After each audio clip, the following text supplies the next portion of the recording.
Question our में आज जो बड़ी खबरें हम आपके सामने लेकर आ रहे हैं वो अब आपके सामने पेश करते हैं।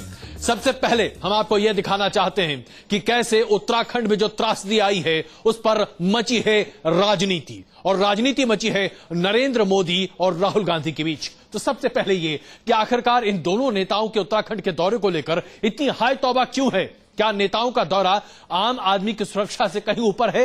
यह सवाल आज हम आपके सामने पेश करेंगे। दूसरी बड़ी चीज जो आज आपके सामने, बद इंतजामी के लिए आखिरकार जिम्मेदार कौन है? क्या सिर्फ कांग्रेस की सरकार वहां पर जिम्मेदार है या केंद्र सरकार की तरफ से भी ढिलाई बरती गई है? कौन सी ऐसी एजेंसियां हैं जिन्होंने अपना काम पूरी तरीके से नहीं किया, और अगर इन एजेंसियों ने अपना काम पूरा नहीं किया तो इसकी जिम्मेदारी किसके कंधे पर रखी जाएगी? मुख्यमंत्री के कंधे पर, एनडीएमए के कंधे पर? आखिरकार कौन लेगा जिम्मेदारी? कोई तो बताए। इस सवाल का जवाब भी हम आज जानने की कोशिश करेंगे। और तीसरी बड़ी खबर जो आज आपके सामने पेश करेंगे, केदारनाथ आज ऐसा लगता है जैसे कि अनाथ होता हुआ दिखाई दे रहा है। वहां पर अगर मंदिर को छोड़ दिया जाए तो आसपास कुछ भी बचा नहीं है। केदारनाथ को फिर से खड़ा करने, उस पर एक बार फिर से मुहिम शुरू करने की जरूरत पड़ रही है। लेकिन क्या केदारनाथ की एक बार फिर से पैरों पर खड़ा करने की मुहिम में सब साथ आएंगे या उस पर भी होगी राजनीति? इस पर करेंगे हम चर्चा।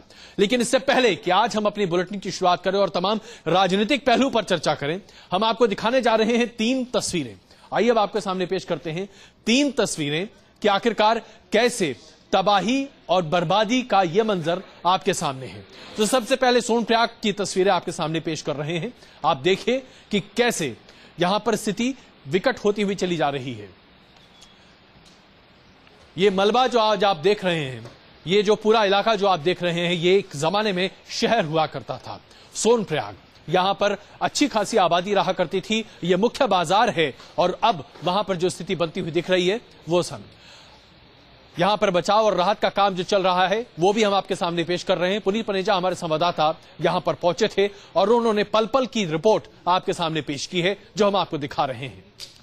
अगली तस्वीर हम आपके सामने पेश कर रहे हैं गौरीकुंड की।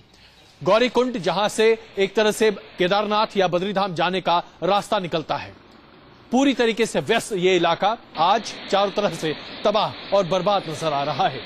पत्थर पड़े हैं और उसके साथ साथ यहां पर सिर्फ वो निशान पड़े हैं जो बताते हैं कि एक जमाने में गौरीकुंड में क्या कुछ हुआ करता था। महज 10 दिन पहले इस इलाके की तस्वीर कुछ और थी और आज यहां पर सिर्फ बर्बादी और तबाही का मंजर है। राहत कार्य का ये काम और ये तस्वीरें आपके सामने हम पेश कर रहे हैं। और ये है गुप्त काशी। गुप्त काशी में अगर चॉपर के जरिए राहत नहीं पहुंचाई जाती, लोगों को यहां से न निकाला गया होता, तो आज स्थिति बहुत ही विकट और दुर्गम होती। लोग कैसे कैसे यहां पर निकल रहे हैं वो आप देख रहे हैं। सेना के जवान वहां पर कैसे व्यवस्था बहाल करने की कोशिश कर रहे हैं वो भी आप देख रहे हैं। और हल्की फुल्की बारिश आज सुबह से वहां हो रही है जिसकी तस्वीरें अभी हम आपको दिखा रहे हैं। तो ये आप देखिए ये तस्वीरें कैसे रास्ते पूरी तरीके से टूट गए हैं। स्थिति विकट होती हुई दिखाई दे रही है और राहत कार्य में लगातार न्यूज नेशन के तमाम रिपोर्टर्स लगे हुए हैं जो कि बता रहे हैं, आपके सामने तस्वीर पेश कर रहे हैं कि आखिरकार कैसे सब कुछ हो रहा है। सड़कें तबाह हैं, स्थिति बहुत ही विकट है। तो उत्तराखंड की बर्बादी की ये तस्वीरें हम आपको लगातार दिखा रहे हैं और हर जगह आप यही तस्वीरें दिख रहे होंगे। बाढ़ का पानी का स्तर अब धीरे धीरे नीचे उतर रहा है और उसके साथ ही तबाही के निशान सामने दिख रहे हैं। लेकिन बजाय इसके कि हम तबाही पर आंसू बहाएं और अपनी जिंदगी को फिर से एक बार फिर पैर पर खड़ा करने की कोशिश करें, एक नया राजनीतिक उन्माद शुरू किया जा रहा है। कांग्रेस और भारतीय जनता पार्टी के नेता अब एक दूसरे पर इस सैलाब की राजनीति को अमल देने का अंजाम कर रहे हैं, कोशिश कर रहे हैं। आरोप और प्रत्यारोप के इस दौर में राजनीतिक मर्यादा ताक पर रखी जा चुकी है और जिस तरीके से भाषा का इस्तेमाल हो रहा है, शर्म आती है। देखिए,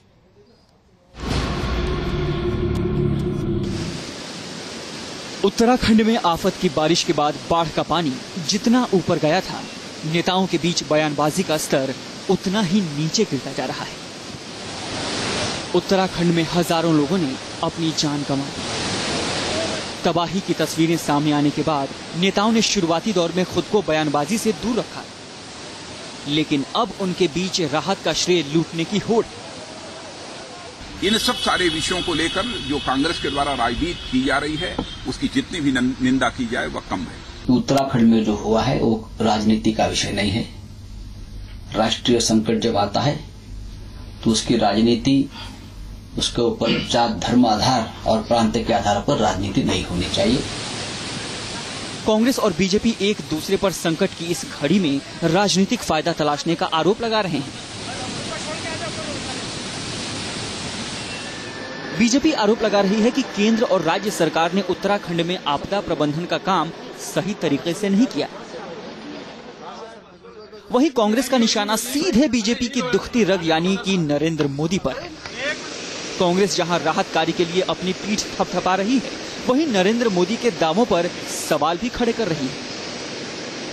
एयरफोर्स के पायलट्स लगे हुए हैं, दिन रात मेहनत कर रहे हैं, डिफिकल्ट कंडीशंस में लोगों को निकाल के ला रहे हैं, और ये महाशय फेकू महाशय आते हैं और आकर कहते 15,000 लोगों को मैंने छुड़ा लिया।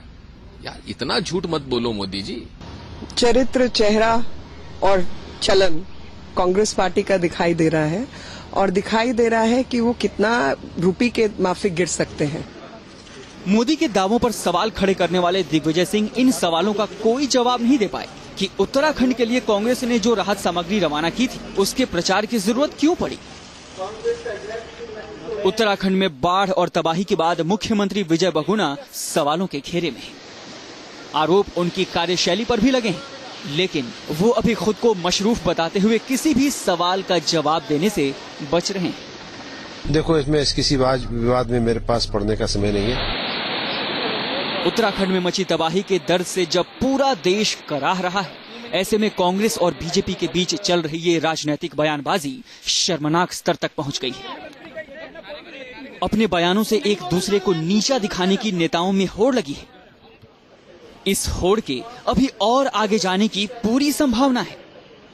जल प्रलय की विनाश लीला हजारों जिंदगियों को लील गई, मगर सियासतदान राजनीति करने से बाज नहीं आ रहे हैं। बीजेपी जहां बदइंतजामी का आरोप लगा रही है, वहीं कांग्रेस बीजेपी को राजनीति ना करने की सलाह दे रही है। लेकिन सच तो यह है कि आपदा प्रबंधन की नीति न बीजेपी सरकार के दौरान थी और न कांग्रेस सरकार के दौरान। यही कारण है कि जो रिस्पांस होना चाहिए था इस जल प्रलय के बाद, वो लोगों को नहीं मिल पाया। देहरादून से वीडियो जर्नलिस्ट मुकेश झा के साथ रमेश भट्ट, न्यूज नेशन। तो सियासत एक बार फिर जोरों पर है। बीजेपी और कांग्रेस आमने सामने हैं और कोई ये नहीं देख रहा कि आखिरकार आम आदमी का जो उत्तराखंड में फंसा हुआ है उसका क्या हो रहा है। हमारे साथ इस मुद्दे पर बात करने के लिए रशीद मसूद साहब मौजूद हैं, वरिष्ठ कांग्रेस के नेता, और बीजेपी से वरिष्ठ नेता भगत सिंह कोश्यारी जी इस वक्त हमारे साथ हैं। माफ कीजिएगा कोश्यारी जी, कांग्रेस निकल गया था आपके लिए मुंह से। रशीद मसूद साहब, नरेंद्र मोदी जाते हैं तो आप लोग कहते हैं रैम्बो पहुंच गए वहां पर, और राहुल गांधी वहां पर जाते हैं तो आप कहते हैं कि एक आम आदमी की तरह राहुल गांधी वहां पहुंचे हैं। यह दोहरा मापदंड क्यों? देखिए, दोनों में बहुत बड़ा फर्क है। हमें नरेंद्र मोदी के पहुंचने पर एतराज नहीं था, बशर्ते कि वो कोऑर्डिनेट करके स्टेट सरकार से जाते, और उस वक्त नहीं जाते जिस वक्त वो गए थे, क्योंकि उस वक्त 70,000 लोग फंसे हुए थे लोग उसमें, और राहत का कोई भी रास्ता नहीं दिखाई दे रहा था, इसलिए कि तमाम सड़कें टूटी हुई थी, मौसम खराब था, जाने आने के लिए हेलीकॉप्टर के अलावा कोई दूसरा जरिया नहीं था, लोगों के पास खाने पीने को नहीं था, और वो सारी काम करने के लिए उस मौके पर पूरे एडमिनिस्ट्रेशन को उधर कंसंट्रेट करना था। लेकिन मोदी जी साहब गए, 2 हेलीकॉप्टर लेकर गए, 5 ऑफिसर लेकर गए, कुछ गाड़ियां लेकर गए, और उसके बाद जाकर कह दिया कि मैंने 2 दिन के अंदर 15,000 लोगों को निकाल दिया। यहीं से राजनीति शुरू हो गई। अगर ये सब चीज़ें ना हुई होती, मोदी साहब ईमानदाराना उसमें रहते और जा करके चीफ मिनिस्टर साहब से कहते साहब मेरी ये टीम आई है, मैं आपको मदद करना चाहता हूँ, बताइए किस तरीके पे कहाँ हो, ताकि कोऑर्डिनेटेड वर्क उसमें हो सकता। लेकिन उनको तो ये करना ही नहीं था। उन्होंने चीफ मिनिस्टर से ना मिले, ना बात की, न चीफ मिनिस्टर से वो छुआ। उनका पल पल का वीडियो उनका चलता रहा, पल का गया इस वक्त यहाँ पहुंचे। मसूद साहब, यहाँ पर आप लोगों का आपत्ति क्या इस बात की है कि नरेंद्र मोदी वहां पर पहुंचे, या आप लोग का आपत्ति इस बात की है कि बीजेपी के अन्य नेता वहां पर आपके नेताओं से पहले पहुंच गए उन जगहों पर जहां आपके नेताओं को पहुंचना चाहिए था, क्योंकि राज्य में आपकी सरकार है? बिल्कुल नहीं, हमें दोनों में से किसी पे आपत्ति नहीं है। आपत्ति इस बात पे है कि इसको राजनीतिकरण इसका कर दिया गया। आपत्ति इस बात पे है कि जो कोऑर्डिनेटेड एफर्ट्स होनी चाहिए थी वो कोऑर्डिनेटेड एफर्ट्स नहीं है। उन्होंने सरकार को उत्तराखंड की एक तरफ रख के खुद डायरेक्ट आप अंदाज कर सकते हो कि ऐसी आपदाग्रस्त जगह पर जहां कोई भी साधन भी नहीं है किसी तरीके के, उस वक्त अलग अलग अपनी अपने डफली और अपना अपना राग अपने लगे तो एडमिनिस्ट्रेशन को पूरा दिक्कतें और आने की जरूरत है। जबकि 70,000 लोग उस वक्त फंसे हुए थे। कोश्यारी जी भी हमारे साथ इस वक्त मौजूद हैं। मसूद साहब, कोश्यारी जी से सवाल का जवाब ले लेते हैं। कोश्यारी जी, क्या आपको लगता है कि नरेंद्र मोदी का वहां जाना अपने आप में इतना बड़ा मामला था कि आज कांग्रेस उन्हें रैम्बो की संज्ञा दे दे और कहे कि उन्होंने सब कुछ अपनी टफली अपना राग बना दिया? देखिए, पहली बात तो यह है कि ये सरकार वास्तव में मैं निंदा नहीं करना चाहता। इतनी बड़ी आपदा आई है, इतनी बड़ी विपत्ति आई है, पहले दिन ही सरकार ने चाहिए था कि सारे प्रदेश सरकारों से आवेदन करती, उनसे प्रार्थना करती कि भाई आप अपना हमको सहयोग दीजिए और उनका सहयोग लेकर के पूरे लोगों को अगर पहले दिन ही से अगर पूरे उत्तराखंड में 3-4 जगह से हेलीकॉप्टर से लोगों को उठाना शुरू कर दिया जाता तो आज तक कभी लोग रेस्क्यू हो जाते।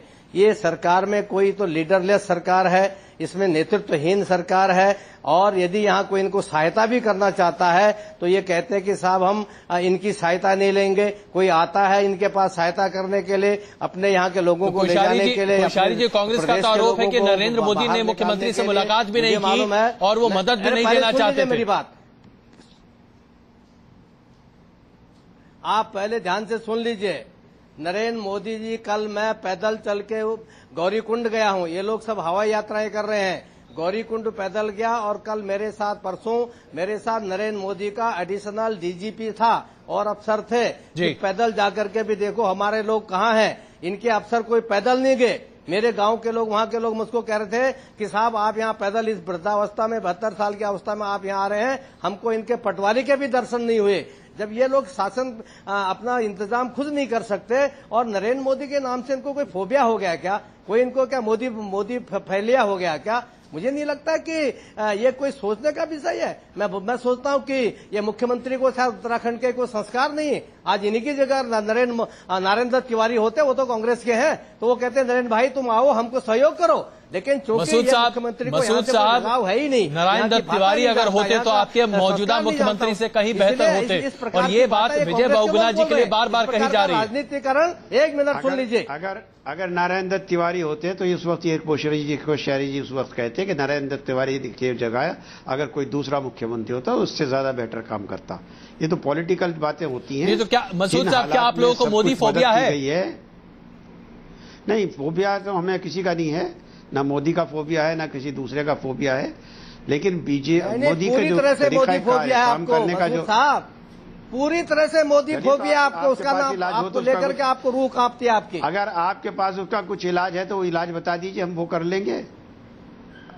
इलाज तो मसूद साहब वही है कि आपने राहुल गांधी को वहां पर भेज दिया। प्रोपेगेंडा को हटाइए, प्रोपेगेंडा करने की प्रदेश से हमको इस मुख्यमंत्री से मुक्ति दिलाइए। आप मुझे बता दें, हम आपको नहीं कह रहे कि आप हमको गद्दी बैठाए। प्रदेश से ऐसे मुख्यमंत्री को जिसको न यहाँ की वेशभूषा पता है, न भाषा पता है, कुछ पता है, उससे अलग करिए। मुझे कोश्यारी साहब मेरी बात सुन लीजिए। आपसे एक बात पूछना चाहता हूं मैं कि क्या 15,000 आदमियों का 2 हेलीकॉप्टर कर 5 अफसरों के साथ 2 दिन के अंदर निकालना संभव है उन हालात में? क्या ये मुमकिन था? आप क्या ये झूठ बात नहीं है? पहले बात सुनिए। क्या ये बात प्रोपेगेंडा के लिए नहीं की गई? बात सुनिए। क्या ये पॉलिटिकल? आप ये बात सुनिए कि 15,000 लोग, मुझे 15,000 लोग किसने? ये मैं नहीं कह रहा हूँ, ये मैं नहीं कह रहा हूँ, ये आपने कहा। गुजरात की सारी समस्या को डाइवर्ट कर रहे हैं। नहीं, बट कोश्यारी जी एक ईमानदारी की बात, कोश्यारी जी मदद मसूद साहब और कोश्यारी जी, अगर मैं बीच में कुछ कह सकूं, क्या नहीं कहा इस पर मत जाओ। मसूद साहब, कोश्यारी साहब, मोदी ने क्या कहा, क्या नहीं कहा इस पर मत जाओ। कोश्यारी जी, मैं एक चीज आपके सामने रखना चाहता हूं, ये बता दीजिए कि नरेंद्र मोदी की तरफ से या उनके कैंप की तरफ से ये खबर कहीं ना कहीं आई होगी, तभी तो